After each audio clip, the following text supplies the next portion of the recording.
Welcome to the Old Mac Gang, and thanks for joining us. We've got the whole gang together here tonight, and we haven't done this one. Actually, Bob came up with this idea and said, let's talk about printers. Now, I'll start out by saying I despise printers. They're the bane of my existence, but many people who are listeners have them, use them, love them. But each of us will give a little look at what printers we use, why we use them, and what services we use or don't use, how we get ink, those kinds of things. So we've got like 5 questions. So we're going to move the round through really pretty quickly, and hopefully this will inform listeners about it. Of course, we have everything, and all the links will be on youtube.com/@oldmacgang. That's our channel. And after I produce the show, you can go into the show notes there and get the links to the different things, services and or information that we talk about that I'll share in a minute. And you can also get it on the audio version of the podcast by looking through the notes section. So these things will go past you pretty quickly, but it's a resource you can go back and get from either the video or the podcast version of the show by simply looking in the show notes. Let's find out who's on today's panel. Peter. Hi, I'm Peter, a 73-year-old Apple enthusiast from Bay Village, Ohio. A very long-time computer and gadget hound who has spent most of my time with mostly Apple hardware for the last 25 years. I love chatting about the how, and why of all of this with this gang and our audience. Charlie. Yeah, I'm a 70-year-old in Houston, Texas. I've been using, and I'm retired, I have been using Apple stuff since 1984, and I actually had a Lisa. I had access to a Lisa before that, which was the pre-Mac, and I've continued to stay up to date, and I love being part of the Old Mac gang. It's really fascinating. So, Chris, what about you? Hey, good evening. I'm Chris. I'm in Tucson, Arizona.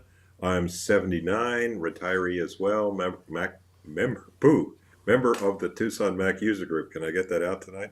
And been around the Mac since '84. Spent a while working with the Apple user groups, which are absolutely invaluable. And that helped me get hired at Apple for a spell. And then after that, I did a lot of university IT, and now I'm retired and a happy member of the gang here. Bob? Good evening. I am Bob.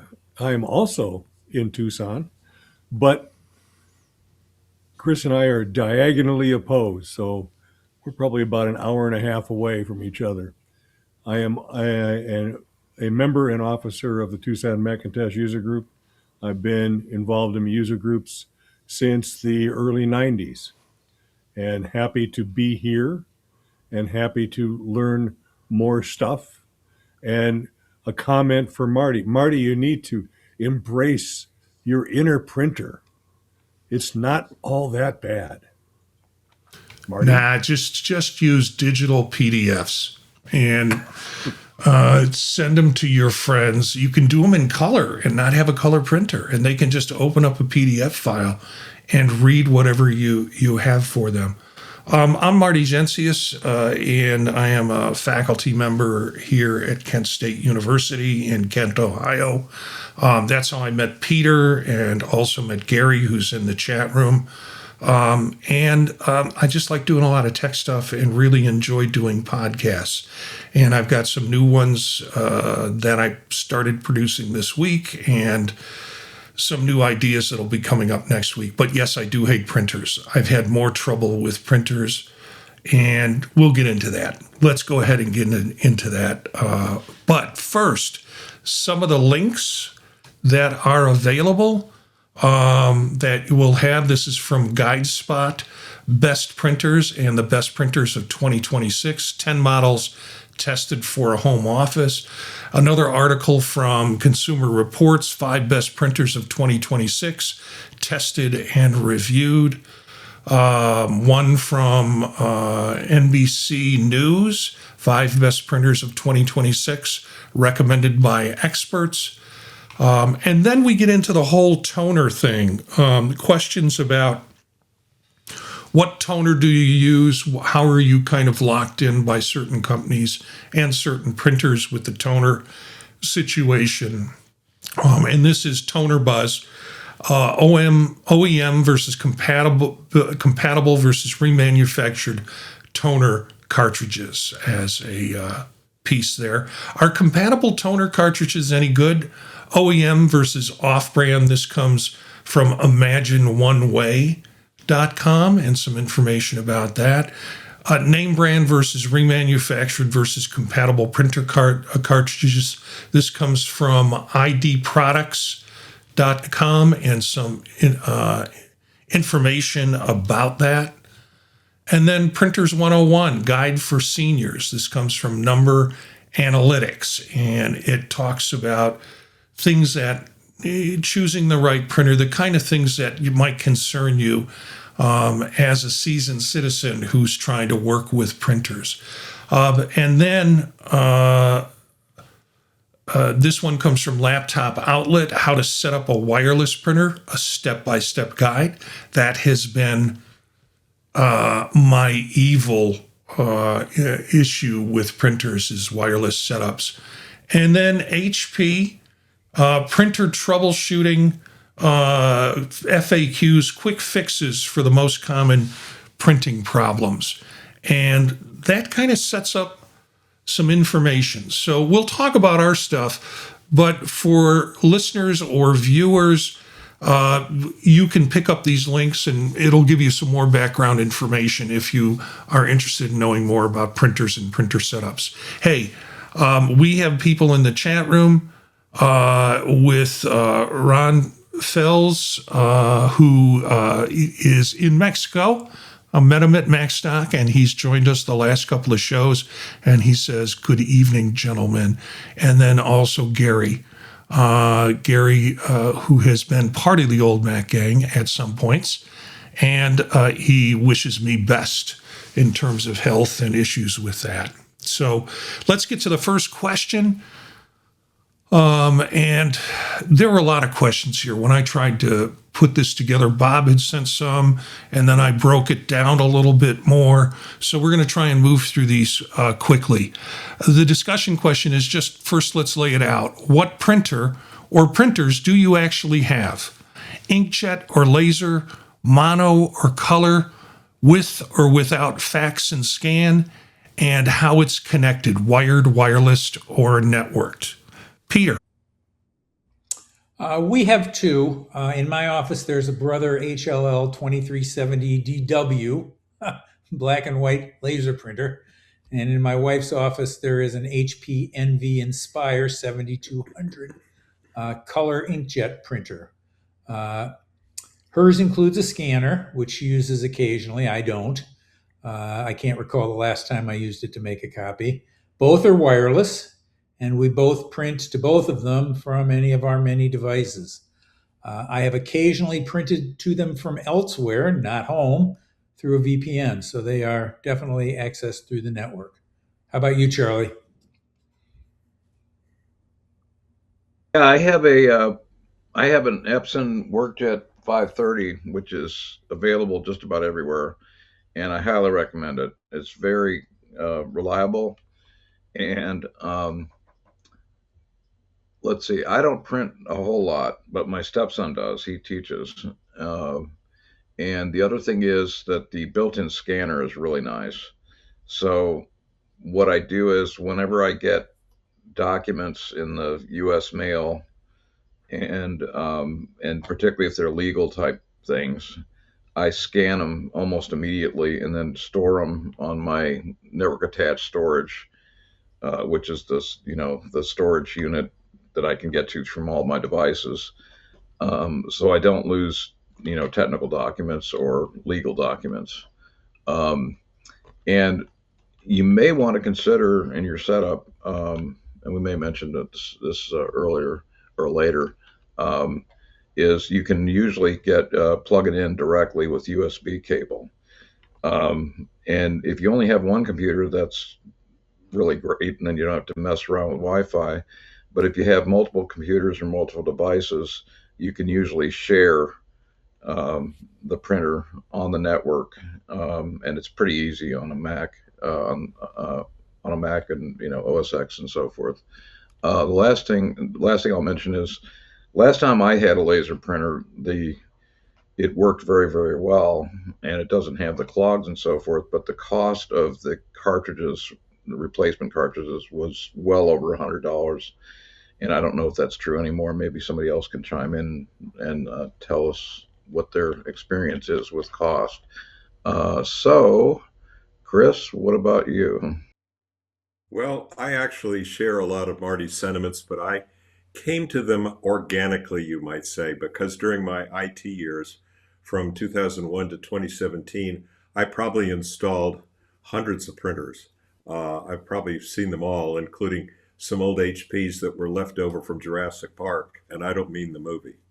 But so nowadays, I actually do a minimal amount of printing. We have an Epson Artisan 730 from 2015. It's a color inkjet all-in-one, scanning, copying, etc. And it works fine. And most of my scanning these days, of course, is just with the iPhone, like car registrations and stuff. And that is working fine too. So any photo prints I usually get done by a friend if they're paper, or I use one of the big labs like Bay Photo, or there's a wonderful place here in Tucson called Centric Photo, and they do great work on metal, canvas, and various other kind of prints. So, Bob? On my desk, I see two laser printers, a Brother monochrome laser and a Brother color laser. In my wife's office, she uses a Canon color inkjet. None of these have scanning capabilities, but we have other scanners. Marty? I have two printers. I have one here in my home office, and that one is a Brother DCP L 26040 DW wireless compact monochrome multifunction laser printer with copy scan, duplex mobile, and black and white. It is under my desk. I have taken it, and I didn't want to put it behind on a table. I have too much stuff on the table there already, and I have a lot of VR headsets and things like that.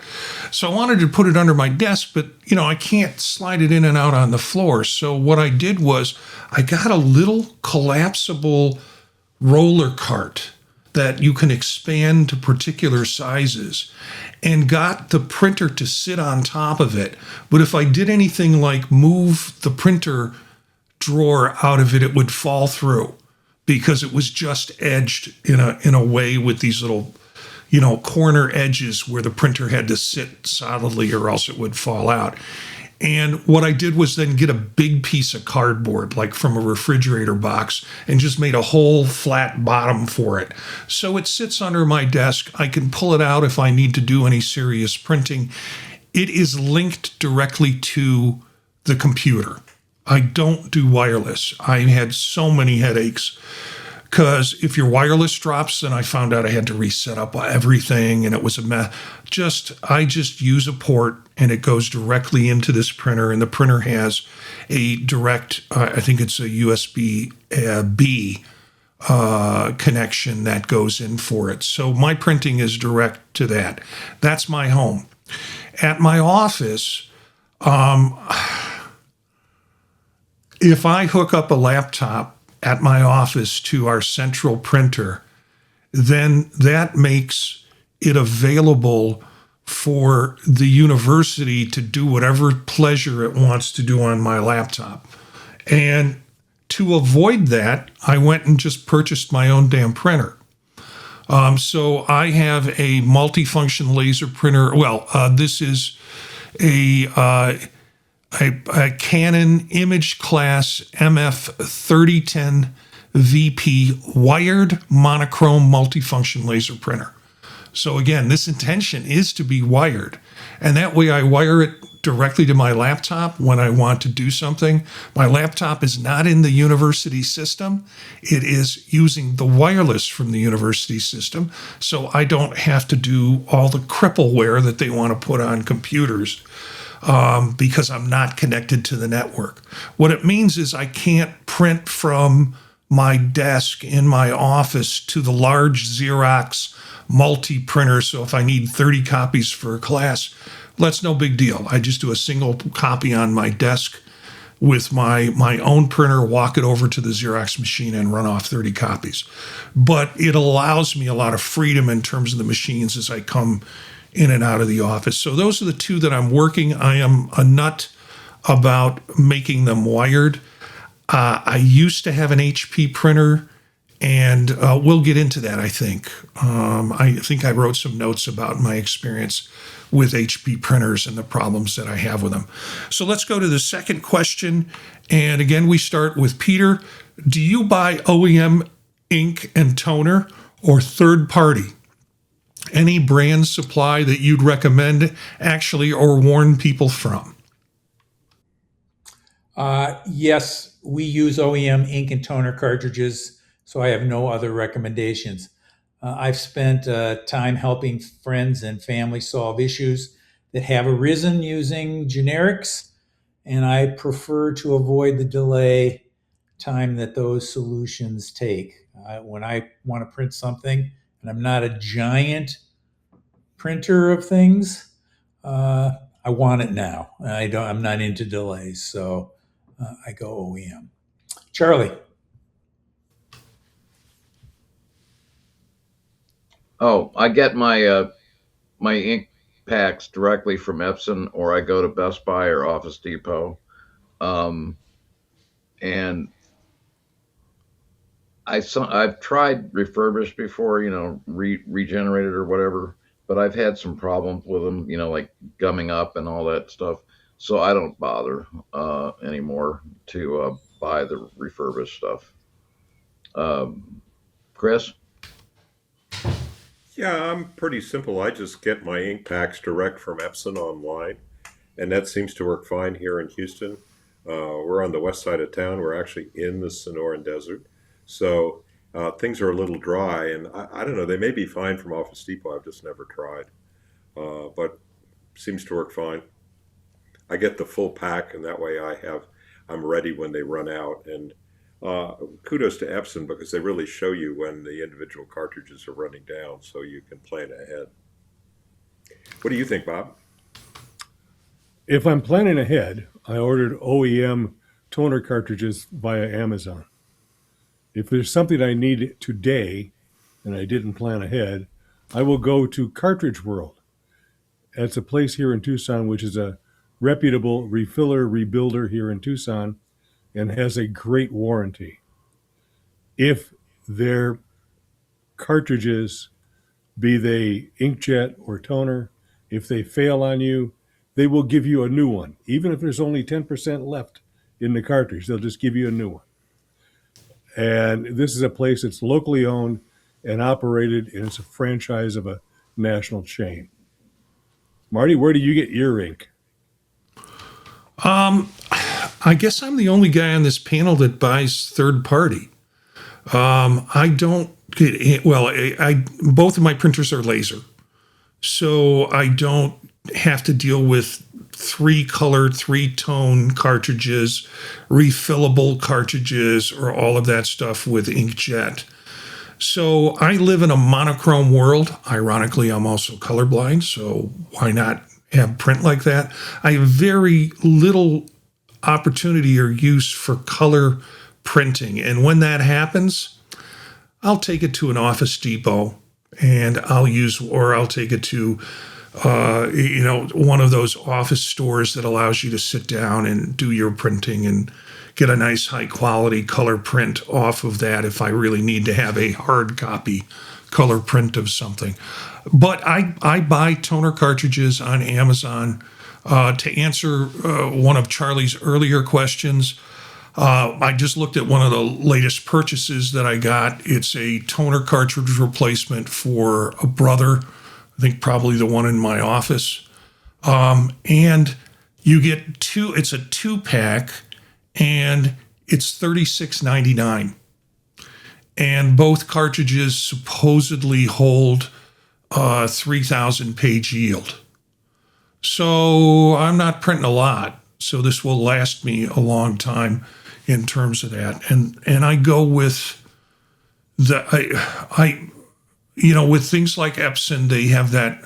We'll tell you when it's low, and then we'll tell you to buy it from us and ship it out. We'll ship it out. So they're really kind of focused on more of the customer experience with the convenience of it, and also selling ink, because people don't make money off of printers. They make money off of ink. So you've seen some services not work unless you're using OEM cartridges with it. And that could be a process that's a problem. So for folks that they get into it and then they're pretty much tied to the company in terms of replacement. Yeah, I mean, I had that similar experience with HP, which is why I stopped. I'm going to go on my HP thing now. Why I stopped using HP printers was because setting them up meant setting up all of their software. And the latest HP printer I had was a print, scan, copy, really a quite nice office thing, but it meant I had to set up their software, and my printing had to be connected to the internet, which means it was connected to HP. And I just didn't want any of that data being out there. So I got rid of my HP printer. I think I tried to give it to my son, and he said, I don't need it. So I can't remember what I did with it, but have switched to these that are direct hook in, no wireless. I don't need to connect with Epson or Canon in order to make the thing work. So yeah. I do third party. Again, I don't do a lot of printing. So let's go to the third question. Walk through getting a new printer, talking to a Mac, a PC, and a phone for the first time. What trips people up? Peter. Well, for any printer, I'd recommend the process is the same. Make sure the printer is turned on and connected to the network with the network name and password if you're using Wi-Fi. We do have one printer here that's got a network Ethernet port, so that's plugged in to our router directly. Go to your device's system settings and then to the printers and scanners section. Press Add Printer, Scanner, or Fax, that's usually what it's called, and follow the next few prompts, which are obvious. This has gotten easier and easier, and it has worked for me on Apple's OSs, Windows, and at least two varieties of Linux this year so far. So I think getting printers going is easier than the olden days. Charlie.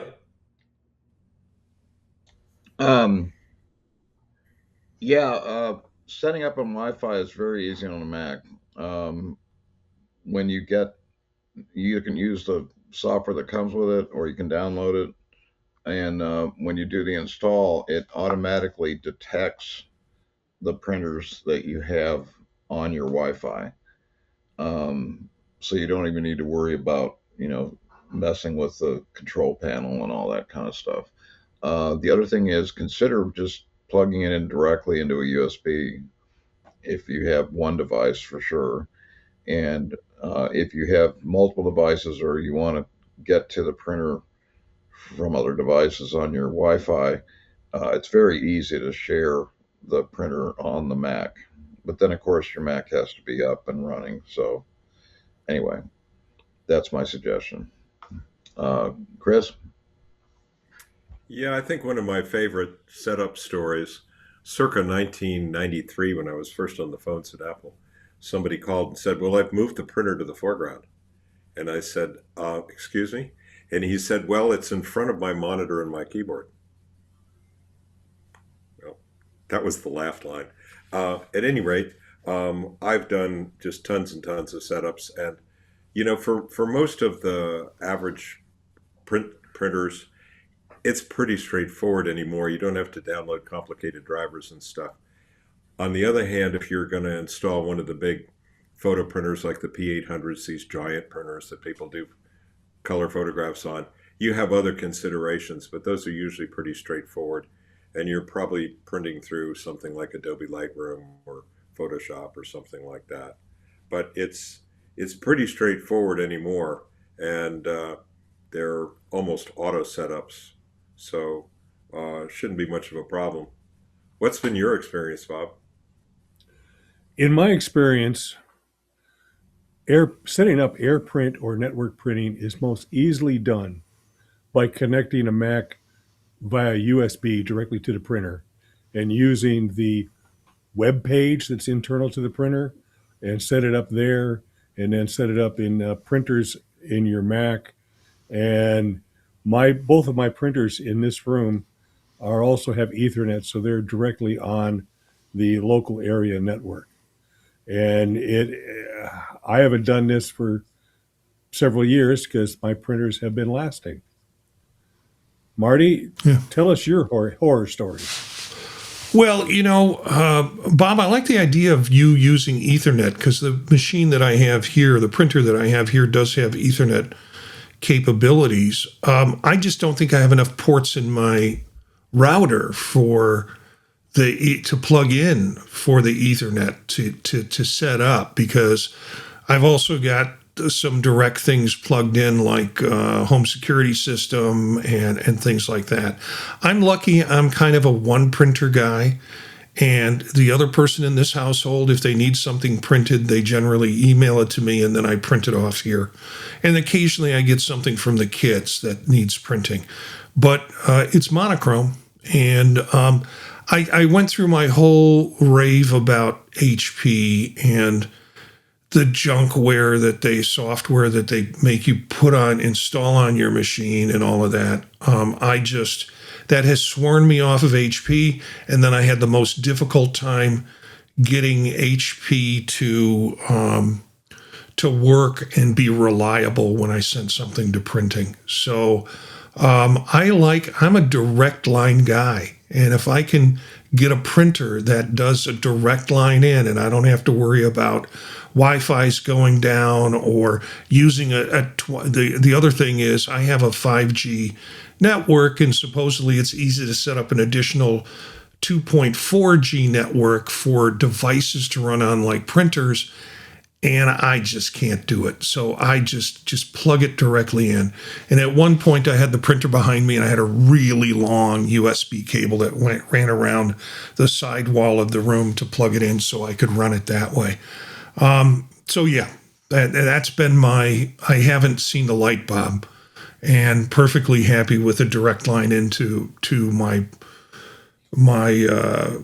computer or my port device that I have here for the computer. Next question. What's the most common printer problem that you get asked about, and what's your go-to fix before you call it broken? Peter. I need to take a disparaging jab here, but it comes from a lot of experience. I've had more than a half dozen pleas for help for HP printers that keep falling off the network, after which HP's telephone tech support asks for more than $100 to make things right. And this has led me to the conclusion that the software you've been talking about, Marty, HP's printer companion apps, are malware. I take them off any computer I get my hands on. It is possible to connect HP printers without their software on your computer. They won't tell, they're not going to advertise that, and they're not going to make it easy. But I will never buy another HP printer or recommend one, even though they made my most beloved first laser printer I ever owned, which lasted and did great things for me for 28 years. It was a warhorse. But HP, no for me. So, Charlie, how about you?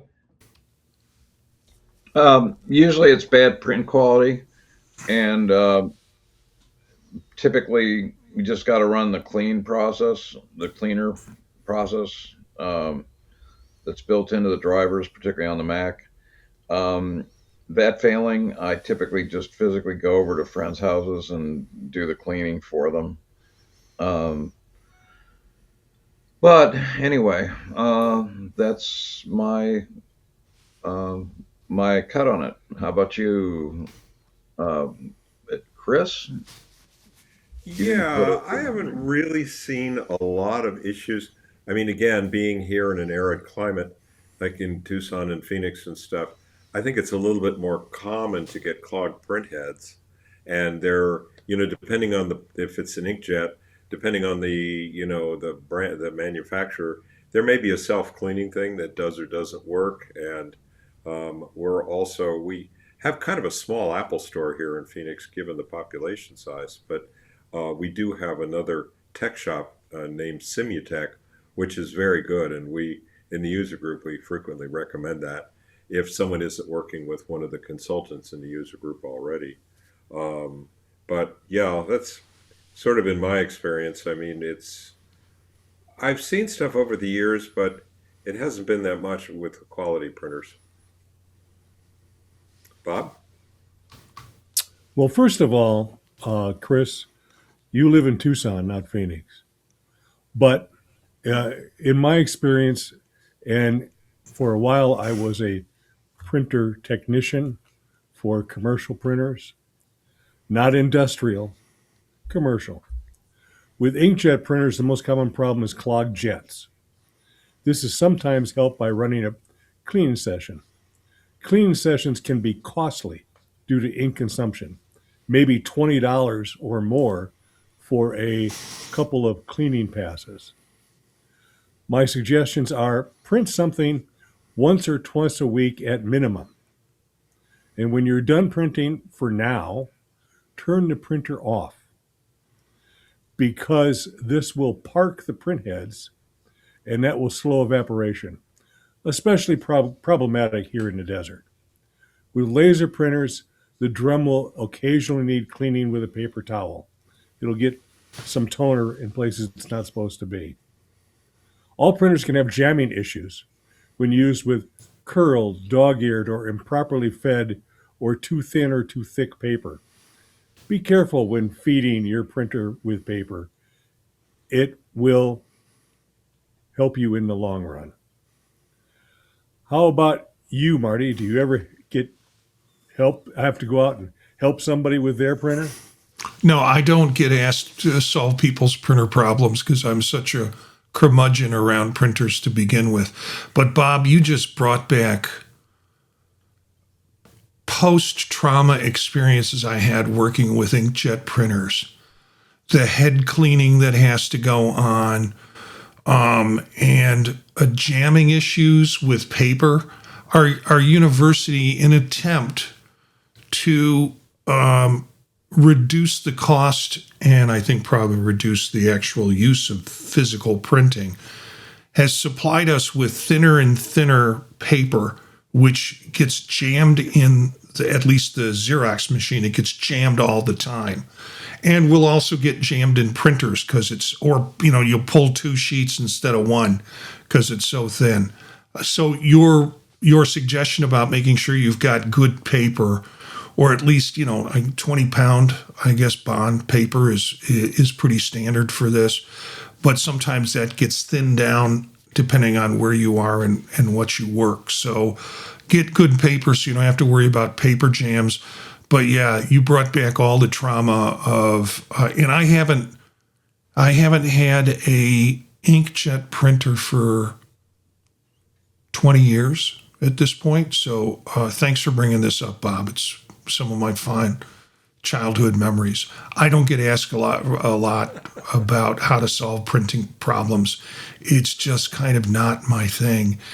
And I think my experience with HP, like Peter described, has sworn me off of it because it seemed like a complicated with lots of junkware that I had to load on my machine. Or if you were if you were a non-sophisticated user, you just do what HP tells you to do. Peter's workaround sounds interesting, but I would just avoid the company for some of the same reasons that Peter has said, the problems that we've had with setup. So let's go to the last question. What's one piece of advice you'd give an older adult buying or troubleshooting a printer right now? When somebody's buying a printer, I start by asking them, do they really think they'll print enough to justify owning a printer? I know an awful lot of people these days who get along fine without having a printer. My local library offers printing services at about a third the price of local stores like the ones Marty mentioned. And they make it easy to use, and the quality of the printouts is top notch. They keep the printers running and in good shape. So that would be my number one piece of advice. Charlie, what do you recommend? Well, the main thing is to look carefully at the cost for the inks or the laser materials, because the trade-off is usually the cheaper the printer, the more expensive the ink is. And sometimes it can be pretty significant in terms of the cost of the ink. I really like the Epson printers, and there's several others that have what they call the inkjet bottles instead of cartridges. And what this means is that you don't have to pay for the cartridges, which are more expensive because they have electronics in them, whereas the bottles do not. So it's cheaper, and also it's a lot easier to just refill the bottles in the printer. So for those reasons, I like doing that. If I were to buy a machine today, I would get the ones that have the bottles in them. I'd like to follow up on Peter's suggestion that you check the local libraries. They're very, very cheap, and that means you don't even have to worry about printer maintenance. Okay, so anyway, Chris, what do you think? Well, if you're getting a new printer for yourself, probably step one is talk to a techie friend or your local Apple user group and see what they might recommend depending upon what your needs are, and for basic stuff like that. You could also use one of the AI services like ChatGPT or Gemini, etc., and that can provide some good information. And finally, another thing that my wife pointed out the other day that I hadn't thought about recently, but if you've got a really big print job, like your doctoral dissertation or something, you can take it to Kinko's or Office Depot, and it will probably be cheaper and more nicely done than if you did it yourself and had, 100, 200 pages or whatever coming off your printer. That's just going to use up a lot of ink. So that might be something to think about too. And the other thing that Kinko's or an Office Depot can do is they can do a nice binding, whatever you want for something like that. And they, good resource. Bob? Generally, inkjet printers are less expensive to buy, but in my experience, they're much more expensive per printed sheet. Lasers are just the opposite. They're more expensive to buy, and the toner cartridges are more expensive, true, but they print so many more pages than the inkjet printers that it works out to be just the opposite. Now, going back to Marty's issues with paper jamming, I'm holding up, and our YouTube viewers can see this. This is a unjamming tool from my days working with postage machines. And I haven't worked for that company for at least 35 years, but I still got my unjamming tool, and I have used it on printers. Marty? Okay, for those who are not watching the video, it's a metal stick with a little hook on the end. So yeah, an unjamming tool. That's cool. I can appreciate that. What I tell people, read the manual. Actually, for printers you're thinking of buying, you can go online to their support site and get the manual before you buy it. So you can get an idea of the setup. You can get an idea of of what's complicated and what's not complicated with it in terms of the what you're going to be facing when you set something up. But all the other wisdom that people have given around this questions fit well with the idea of don't overbuy when there are also other options if you need to do other types of printing, for the amount of printing that you're going to do.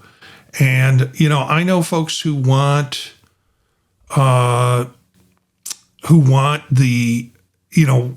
to buy the best and not take into consideration what your real use cases are and how often you need to print. I also know seniors who want everything on paper. I've got faculty who want everything on paper, so they will not read a 200-page dissertation digitally on their screen. They'll print it out.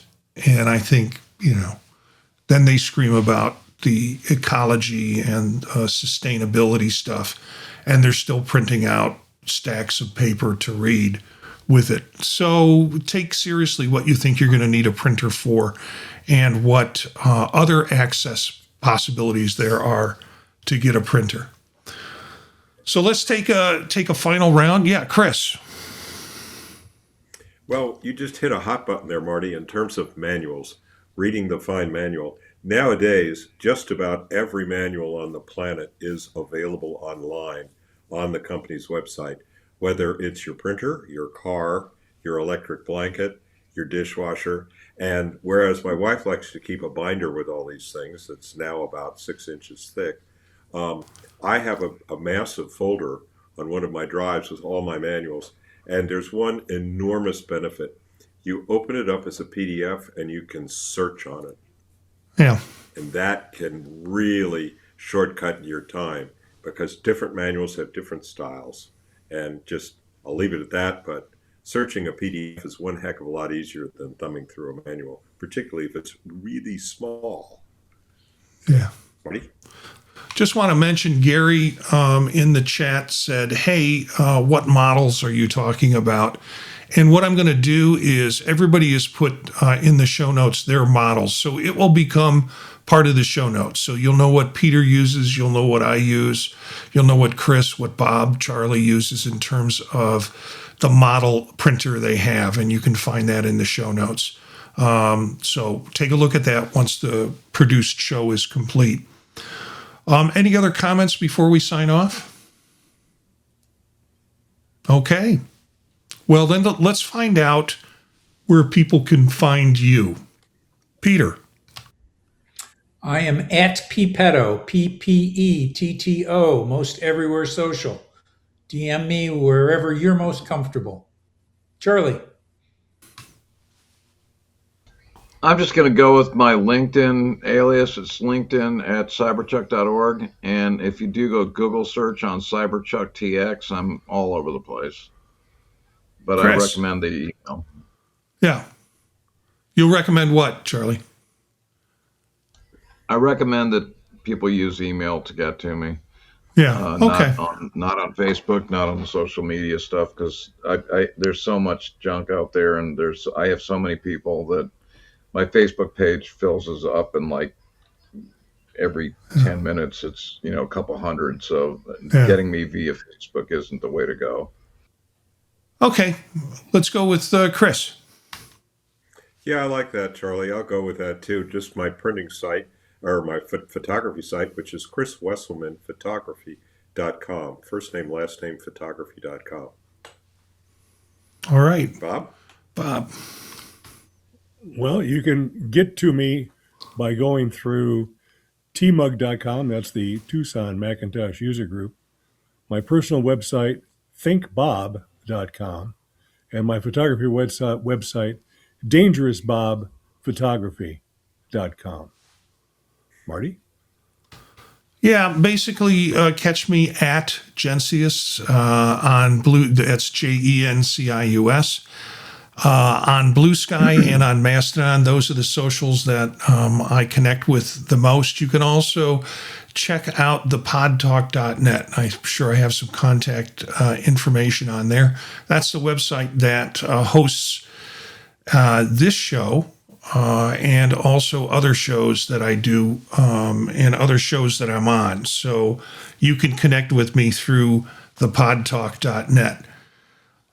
That's it for the printer episode. The last pieces of the gear in the house that most people set up once and then never touch again until their wireless goes out. I'll tell you that. Then they have to touch it every time their wireless goes out. So anyways, good luck with it. Take some of the resources that we have. If you're thinking of getting a new printer or setting up a printer, what we're posting is not any endorsement or necessarily of these devices. These are just devices that we're using and they seem to work successful. There's no kickback I'm getting from Amazon or anything like that by mentioning these products on here. But go ahead and do your research before you get into a new printer. It just seems convenient. You can kind of walk into a store and suddenly there are 4 or 5 printers there and the guy says, do this one. I would say find out what it is, do some research, come back and make some decisions in terms of the printer that works for you. You can find us on YouTube on Wednesday nights at 9 p.m. Eastern, live streaming, as Gary did, as Ron did, and other folks that have been in the chat room. Thank you for joining us live for the show. The website, again, is thepodtalk.net. And you can email us at thepodtalknetwork@gmail.com. And we'd love to hear from you. Share this with your friends and share this with your other seasoned Mac users, that the show's out there and it's for them. I want to thank the whole gang for being part of it tonight and setting aside time. You really had some marvelous things to talk about and ideas with printers that just totally escaped me because of my past traumatic experience with printers. So I'm glad that you were here to kind of add some sensibility to it. That's it for now. You, by listening to this, are part of the old Mac gang. Hey, wear that proudly.